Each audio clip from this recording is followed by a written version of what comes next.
Bueno, nada, leer este libro me retrotrajo a mi época y supongo que además es eso lo que importa en este momento, de cuando trabajé en causas. Me generó lo conversaba hace un rato atrás, hace un rato antes con algunos que estuvieron, con algunos escritores de este libro. Me generó una alegría enorme poder ver que estos relatos empiezan a tomar estado público. Durante muchos meses, días tras día, iba recibiendo este tipo de relatos. Y sentir que esos iban acumulándose en hojas de expedientes y que la sociedad no los pudiera conocer porque no hay una cuestión de que esto tomara estado público, porque las causas después se demoraban y después cuando algunas sí llegaban a tener un resultado era simplemente un resumen, una última parte, pero no estaban los relatos de cada uno y tampoco estaba todo ese proceso tan doloroso de venir y contar. Entonces, mientras los iba leyendo, iba recordando cada una de esas instancias y me venían a la memoria algunas cosas que se plasman en esta dificultad de poder contar y decir esas experiencias tan terribles.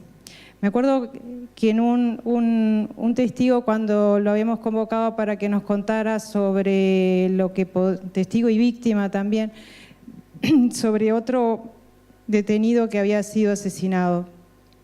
Entonces dice, bueno, ¿para qué me convocaron? Le digo, bueno, mire, si usted puede contarnos algo que recuerde de cuando a Mondelo lo detuvieron y estuvo en el batallón de ingenieros número 4 de Maldonado. Y silencio largo y dijo, pasé años tratando de olvidarme y usted me pide que recuerde. Me sentí horrible porque realmente precisaba que recordara algo que quería llenarlo de olvido. Y ahí las palabras de José La Mancha me hizo acordar eso, cuando él dice, iba construyendo toda una pared para dejar del otro lado toda esa historia horrorosa. Y cómo iban construyéndolo una y otra vez. Y a pesar de eso, ese pasado horrible vuelve, y vuelve porque en algún momento quiere que se conozca. Cuando tuvimos oportunidad de entrar en el 300 Carlos, empezaron a aparecer los recuerdos que conscientemente no estaban en los relatos. Mientras esperábamos que nos dejaran entrar, pasa un coche por la entrada del SMA y hace sonar una alcantarilla, y uno de los que estaba conmigo, de las personas que habían estado presas, dice, fue por acá que me entraron porque sonó la alcantarilla, y me recuerdo de eso. Y eso no se acordaba cuando lo relató, porque había otra entrada por el SMA que era por atrás con una portera. Cuando Isidora, la mujer de Uva Gesner Chávez, vuelve al Boisolanza a tratar de recorrer y ver dónde fue que vio a su marido de plantón, la última vez que lo vio, recorría aquello que no había manera de poderse ubicar, había modificado los edificios y ella había estado adentro de una chanchita, entonces había visto solo un pedacito por un agujerito a su marido en plantón. Y en un momento dijo, había olor a perro. No me preguntes de dónde sacó, porque en ese momento no había perros. Y estábamos a pocos metros de la perrera, que era justamente ahí donde lo habían matado a Uva Gesner. Entonces empiezan a aparecer las memorias, algunas que hay deliberadamente intención de hacer ese muro que decía La Mancha, y otras veces las olvidamos, las bloqueamos, porque la mente quiere seguir funcionando y no puede estar atravesada por experiencias tan tremendas.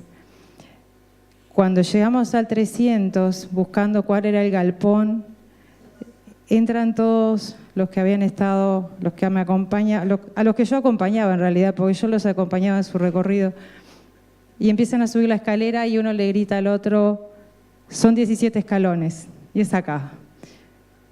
Cómo la memoria que tenemos nos va recuperando los espacios y vamos recuperando esas experiencias de alguna u otra manera.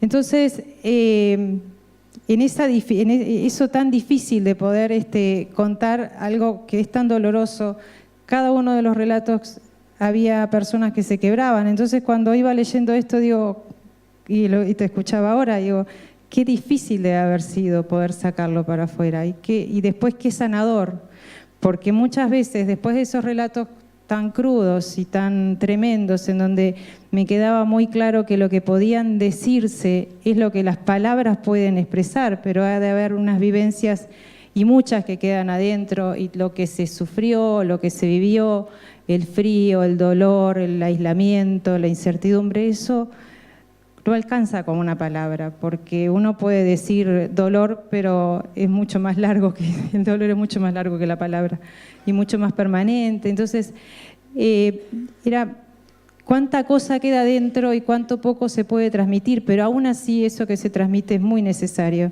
porque es muy necesario que se sepa y es necesario también que se diga porque es sanador. Los empieza a reconocer como víctimas y la sociedad tiene que reconocerlos como víctimas. Y ahí viene también esa otra cuestión.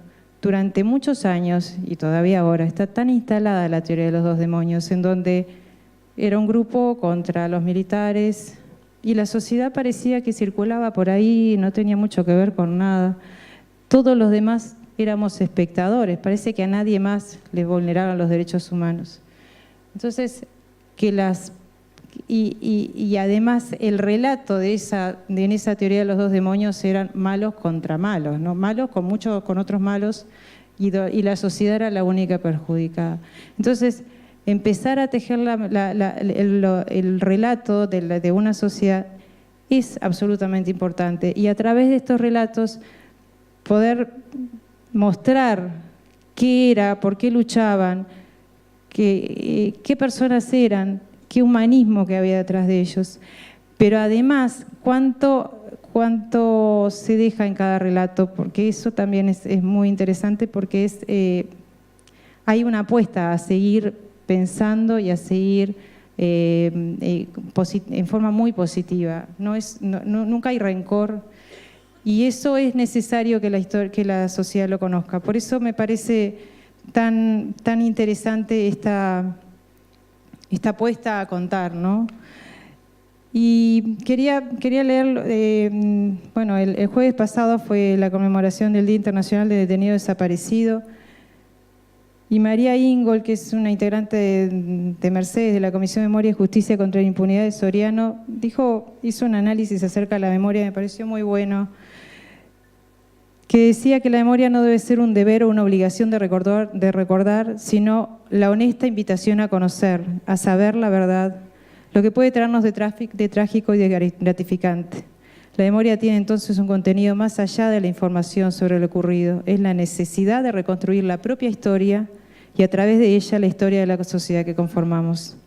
La transmisión de lo ocurrido de generación en generación permite perdurar el relato para que no se olvide, y que sirve de referencia para saber cuánto se puede perder cuando te caen los derechos, cuando los estados se vuelven terroristas, cuando gana el discurso del miedo, cuando se proponen limitaciones a los derechos bajo la promesa de cuidar la seguridad, como algunas propuestas que vienen ahora. Entonces,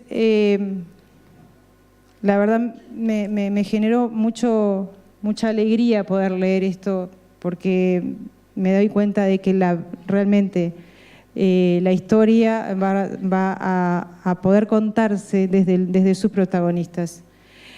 Y también rescatar y empezar a echar a andar el otro relato, el de los hijos de presos, el de los hijos de desaparecidos, la historia de las familias que sufrieron otro dolor, independiente del dolor de las víctimas principales, pero que eso también son víctimas, todas son víctimas en un sentido amplio, que también son relatos que va a costar mucho tiempo empezar a expresarlos, así como costó mucho tiempo que las víctimas hablaran, costó mucho tiempo que las mujeres contaran lo que les había ocurrido, porque hay un dolor muy grande y es muy difícil poder decir cosas tan graves, tan dolorosas al otro, supongo que un poco por temor a lastimar otro poco por la dificultad de poder recordar y de poder decir y explicar de alguna manera lo inexplicable.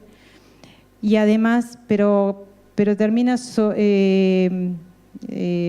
primando la necesidad de decir, de explicarse y de trascender en ese relato para que la sociedad pueda conocer lo que ocurrió.